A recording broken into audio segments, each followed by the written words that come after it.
We're excited to welcome back Mark Emmer from Optimize Inc. To talk about implementing growth strategies and how to utilize AI to help you achieve your goals to maximize your value on your exit.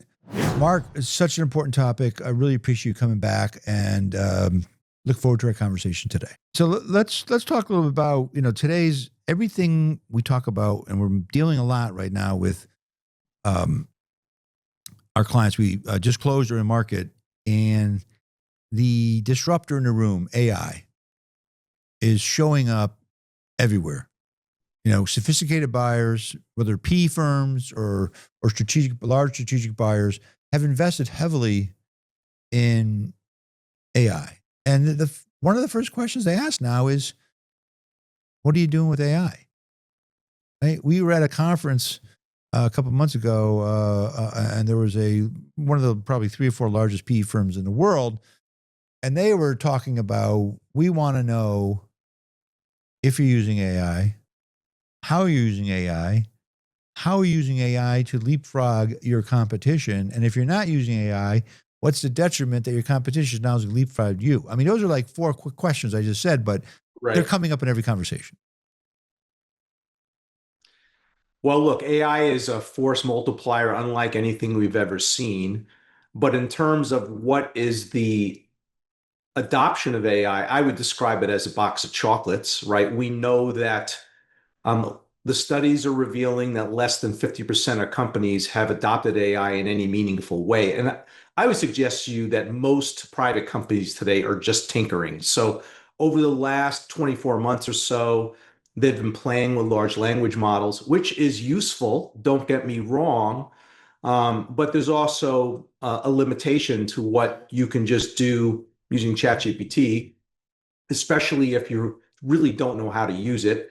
I've become, I would say, quite passionate about it. And this is my vantage point. What I'm hearing from private companies is they want AI solutions that they can deploy right away that will change their business forever and that are free, which is a completely unreasonable expectation. Right. I don't want to spend any money on it. The free part is over. What is going to happen over the next 12 or 24 months is we're going to be on this cost curve. Mhm. And because none of the AI hyperscalers have enough capacity, they have more demand than they have supply. So the cost of AI is going to go up materially in the next year or two, and companies are going to have to start to make hard decisions. The reality is if you're running a 50 or $100 million manufacturing company, or maybe you're in financial services or whatever, what you should be doing right now is you should be deploying agents, and agents cost money. Most of them do not have a technology team that is capable of deploying agents. Right. And so what they're needing to do is outsource it. And then, even though I honestly think the cost of agents is relatively low for the value that they will deliver, but you're going to have to go. This really comes down, I think we're asking the wrong question. The first question should be, what is our level of technology investment and how is that benchmarked to everyone else in our industry? And so if I'm thinking holistically about a business and its value, I'm generally going to argue, well, if your industry spends 1% on technology, I'd like you to spend 2. And if you're in the kind of business where your direct labor is 15 or 20% of revenue, maybe you could get a 5% cut in direct labor in 2 or 3 years, but not unless you spend the 1% on IT. So, we need to invest. So as it relates to valuation, I absolutely believe that even if you're a non-technology company, if you're an HVAC contractor, could you get a quarter turn because you have AI enabled in your business? I absolutely think that that's true, because buyers will want to see how you've used it, and we can, get into that detail more if that's interesting to you.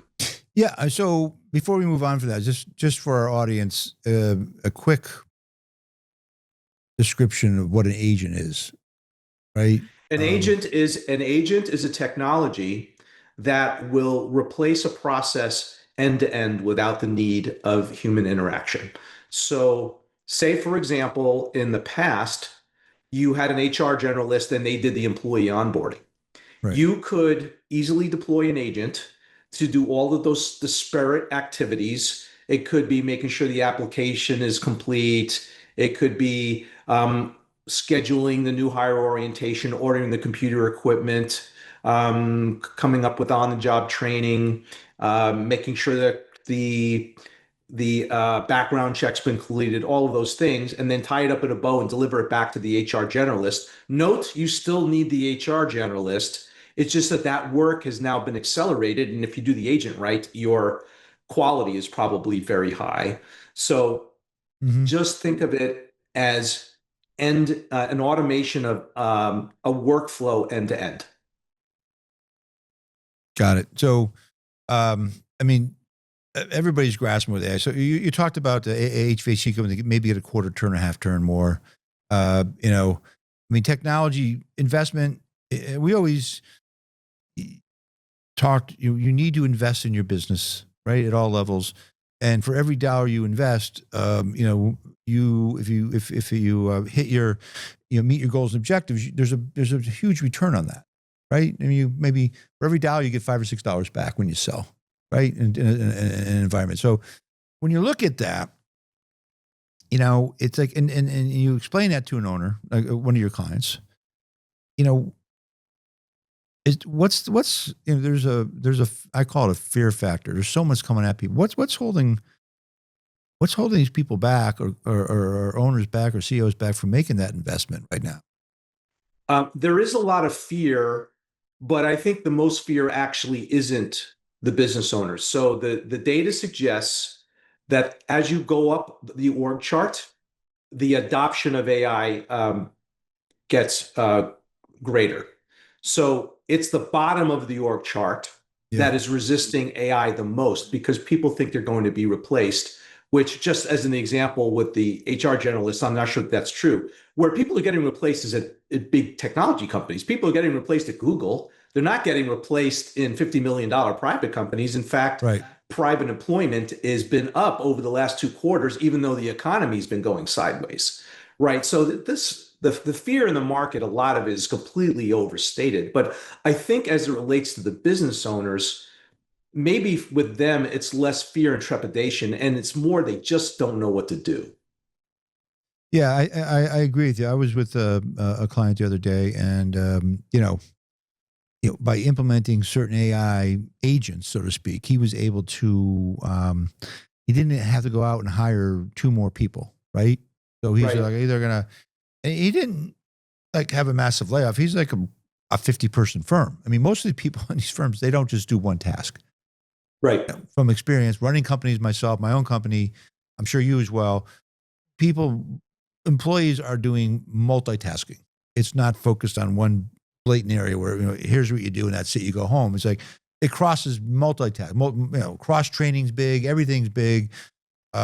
So buyers that come in, make sure that the work continues on, people stay on, all that stuff. But he was able to implement it, and so what does that do? It increases his operating margin, right? Because he doesn't have to spend $250,000 and bring in a couple people, and he just implemented a couple AI agents, invested in that, and someone obviously oversees it and works with it, and it's not just the AI itself. You got to have a human touch to it, but when you look at it, how do you position right now? Because it is prevalent, it is everywhere. In the growth strategy of your client meetings, when you're meeting with clients now, is like, how are we going to slice and dice this, and what are we going to try to achieve in 3 months, 6 months, 9 months, whatever, so that when we have our story, Right. So I'm conducting AI strategy workshops for clients, and the way I think of it is you ought to be thinking about it in short, medium, and long term. Excuse me. So in the short term, we should be mastering large language models. I think if you're any senior manager today and you already aren't using AI all day long in a meaningful way just to do your work, then you are missing out. yep, I'll give you a good example. Do you know what the percentage of OpenAI users who pay for a subscription are? It's like less than 20%, even yes, though in order to use things like projects and automations, you need to have a paid subscription. So they would rather pay $20 a month for a Netflix subscription than to use to have a paid OpenAI subscription, ChatGPT subscription. That's a little wonky to me. Yeah. But in the short term, just make sure you have a strategy for AI and you've mastered large language models. And then you really need to have a strategy conversation to decide what you want to automate with agents. You don't just get out of bed one day and say, let's automate that, and let's automate that. You have to have workflows. You need to prioritize which of the workflows are most meaningful to your customers. And, because you can probably, a medium-sized company probably only has the wherewithal to deploy 2 or 3 agents at the same time. It takes some energy, right? So, you obviously need to be working with the right people, but it's a prioritization exercise to decide which agents to deploy first. So, yeah, you having like if you were working with, say, someone in manufacturing, let's just say HVAC company, because you brought up earlier, Okay. what would you say as you are working, you are at the cutting edge of professionals, working with AI? I mean, a lot of people are, the IT world is like taking over the AI, but they're IT people. They're not, Yeah. they're not growth strategists, right? So you're working on a whole different spectrum, or path with AI. What would you say to this HVAC company that maybe has a couple hundred employees, 4 or 5 locations? What should they be doing? All right. So I will use this as an example. I work with some HVAC companies, but not that that's my expertise. But Right. I could tell you that in all of those trade services types of businesses, perhaps the biggest variable to their success is client acquisition, right? So Yep. they're constantly churning through their clients and they need new ones. So if you could use an agent to do all of your AdWords, right? All of your paid outbound marketing, writing your scripts, doing your conversions in a call center. Someone now you've prompted them to call in. Now they call in. You have a customer service person who's going to take that call. So the AI can generate intelligence now that when the phone rings, we should know who the buyer is. We know this is Jane. She lives in northern New York, and she lives in a 3-bedroom house and probably needs the X, right? So now the customer service agent has a profile of the buyer and a script that they're going to now deploy against that buyer. I mean, if you Yeah. use AI for every step of that funnel, it's completely game changing. And that's if I'm just talking about client acquisition right now. If you just had an agent that just focused on that one thing, and where we'll be going next in 2 or 3 years are the agent to agent workflows. So I said, if you had an agent that just managed your outbound marketing campaign, that would be one agent. And maybe now you have a call center agent that helps to automate things in your call center. When the marketing agent can now talk to the customer service agent, now you're really creating a very powerful automation. So that's going to be, when I say we need to think short, medium, long term, that would be the long term. So short term, large language models; medium term, building agents; long term is agents to agents. It's a fascinating. The next couple of years, I mean, like the next day is going to be fascinating. Everything's. I mean, I just saw something with, Anthropic just came out with something new this week. Then there was something new last week, and there's something. So trying to stay on top of it as a business owner running your company, everything going on, you need to have a good team around you that could implement and deploy, and you'll see the results. So you've worked with a lot of companies. Some have had AI early stage implementation, and they're selling. Do you have any examples of where you've seen the company get a premium or another half turn, given the fact that they are not on the cutting edge, but at least thinking about these things as it relates Yeah, to AI? I don't have any evidence of that. It's too early. Yeah. I haven't seen deals happen yet where AI made an impact. But if I work from history, I certainly could tell you that my clients in the past who had, say, great automated systems Mm-hmm. and analytics and solid financial reporting, they have certainly earned a premium over the companies that didn't have those things. And AI is enabling to those things. So I think you could certainly make a very strong business case that AI in the future should drive higher valuations for those companies who are savvy enough to use it. Yeah, and I agree with you. We have companies that have incredible systems, incredible people. The reliance on the CEO or ownership group is diffused. There's good people. If he were or he or she weren't there, business wouldn't just stop. It would continue to run. There'll be some bumps in the road, obviously, because of personalities and whatnot, but they continue on and grow it. And but you can talk about AI, but what it comes down to is good people, process, and systems are critical. And we have a lot of clients that they get to us and they had not made that investment. So we get them across the finish line, but it's sometimes challenging because a lot of buyers will drop out because they just see I got to invest $1 million in IT or $1 million in that, and Yeah. it just so the numbers don't work. And there's other buyers that have done integrations with similar companies, so they have the secret sauce internally. So when they buy, they're comfortable taking over an antiquated system that hasn't been updated in 10 years or 20 years, in 30 years even, right? So to your point is AI is a tool, but you still need you need the data, you need the processes, you need the people, implementation, and you should see the results. Yeah, but I would also say, AI is also not a magic bullet. If you were going to Right. do a CRM implementation tomorrow, the first thing you would do is you would sit down and you'd map out your sales process, right? You'd have a common language, you'd have stages, you would understand how sales works. If you're going to deploy an AI agent or an ERP system, it requires the same level of effort. You have to have mapped your processes first. So I think that the companies with poor process, they're going to have a very hard time being able to leverage AI in the same way the companies who have thought it through will. Well, that's a very good point. So, you're a Vistage speaker. Vistage is it's a national organization of CEOs, chapters all over the country, all over the world, actually. And so to become a Vistage speaker is very distinguishing. It's not easy to become one. You speak in front of groups of CEOs all over the country and different mixes of industries. What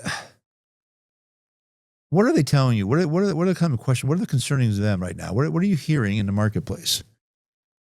Well, of course, at the time we're taping this, we are, roughly 65 days into a war. Right. And what we are seeing now is behavior similar to COVID. Hmm. And that is that the buyers, when I say buyers, I mean for our clients who are selling into a market, their customers are freezing in place. Hmm. They are just not making decisions. They're not saying yes, they're not saying no, they're saying, I don't know. And so this sales cycle has been elongated, which I would say is problematic for a lot of companies who, they have their budgets and their forecasts and they expect to close X new deals next month and the deals don't close. And then the ownership start leaning on the sales management and the sales management is leading on the salespeople. And they're like, I don't know, I don't have answers. I reached out to the buyers 3 times last week. So I think one hack that I would share with our viewership is to me that suggests that we need to be more active with our marketing. There needs to be more touch points. Just like during COVID, you felt like everyone needed to over communicate because we didn't know what to do. Right. And I would say, I heard the saying the other day, it really resonated with me. When we don't have enough information, what happens is our anxiety goes into hyperdrive, right? So the way I would be managing the situation is chunk the work down so it's digestible for customers and they can say yes and stay in front of them more. So we have to have the right marketing automation, we have to have the right messaging, and AI is incredibly useful in creating a lot of content really fast. That would be another excellent use case for it. But I think the uncertainty is just driving a behavior where people are freezing in place. I tend to agree with you. We're very knock on wood. We're very fortunate. We have a lot going on, but as I was telling a conversation I had with the attorney, I think the other day, was that February this year, prior to 27th of February. I mean, I never been busier in my 25 years of business. Not just getting deals done across the finish line, but the phone calls coming in for like we're thinking about doing a deal or thinking about it's time to make a move, think about selling. That has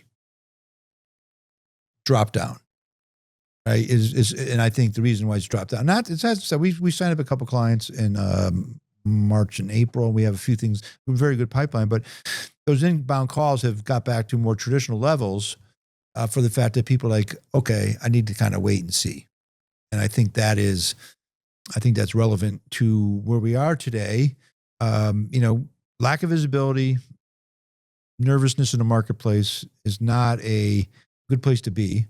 So we need to be in a place where, you need to continue to push forward with your business, get your customers in alignment so you can close those sales, move on, and be ready to be at that next step. When things do normalize, how they can normalize today, they normalize, you are in a position to hit the street, so to speak. So Yeah, and just for evidence of that, all you have to do is look at the capital markets, right? So yeah, in the last 60 or 90 days, a lot of them went sideways. And the first indication that there could be a resolution to the war, they've gone ballistic in the last number of weeks.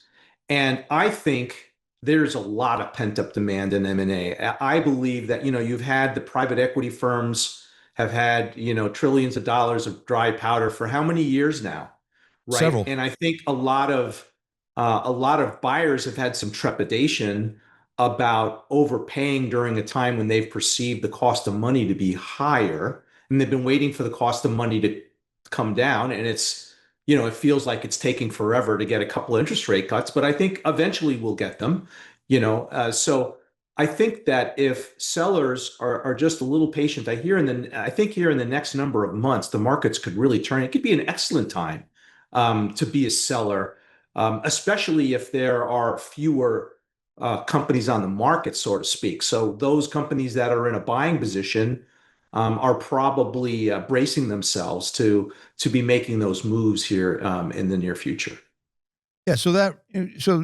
The takeaway here is, as business owners out there, is use this time right now is to get yourself prepared, right? Do what needs to be done and bring in folks like Mark. Start having conversation with folks like us, about what we should be thinking about. Make sure you have the right lawyer, right CPA firm, talk to your wealth manager, understand where you're going to, come out on after a transaction from a net basis. So you feel good about it after the fact. All those conversations should be ongoing in preparation from when you're ready to hit the street. So Mark, before we wrap up, I thought it'd be important. Is there if you had one key takeaway for our audience today based on what we talked about today, or a couple, what would you share with us? Well, I think one thing that we haven't covered that I would want your audience to know is if you want to do strategy, there's a right way and a wrong way. So I'll tell you when it goes badly. It goes badly when the CEOs decides one day they want to have a strategy meeting and they summon their team and there's practically no preparation, and they all get in a room, and maybe people have seen the agenda before, maybe they haven't, and they have some nice conversations about where they'd like to go and not really any recap of anything actionable. And then they go out and have too much bourbon and red wine that night, and the following morning there's a lot of regret because of the bourbon and also because nobody knows what they accomplished in their strategy meeting. What we always recommend is the opposite. So our clients who are really thoughtful about it, they publish a corporate calendar before the year begins, and it has all of their holidays and trade shows. And they have the time horizons they're trying to reach. We want to have our budget done by Thanksgiving, and therefore we're going to do our strategy meeting in August. Therefore, we need to start our preparation in April or May, because you want to spend 2 or 3 months preparing for a strategy meeting, because strategy is a set of inputs and outputs, and the quality of your output is reliant on your quality of your input. So if you want to do strategy well, that's about collecting data. That's doing your market analysis, your competitor analysis, voice of the customer. Maybe it's voice of the employees through employee engagement studies. And then you have these data sets that you bring to a strategy meeting so you can make informed decisions. And then after a strategy meeting, you leave with your goals, objectives, and your project plans and your KPIs. It's a structure for the business, so the playbook for the management team, so they're going to run it well. And then execution becomes a lot easier because you form the right strategy in the first place. I find it hysterical when people want to talk about execution, not strategy, because how do you know you're executing the right things? Right. Right. But the point I'm driving towards is that if a buyer comes into a business and they see that level of structure and sophistication, the business is going to be worth more. And it's just a good management best practice, whether you're pre-exit or not, to do your strategy that way. So my number one takeaway for our viewers is if you want to do strategy well, think of it like it's a cycle and not an event. That's great advice, Mark. I couldn't agree with you more. I greatly appreciate you being with us today. If our audience wants to reach out to you, what's the best way to find you? Our website is optimizeinc.net. Optimizeinc.net. Mark Emmer from Optimize Inc. Thank you so much for being with us today. I hope you enjoyed our podcast. Growth, doing it the right way, so you can send that message to a buyer is likely going to increase your valuation. If you happen to miss part one of our conversation with Mark, you can just click the link below and watch it on YouTube or wherever you get your podcasts. Thank you.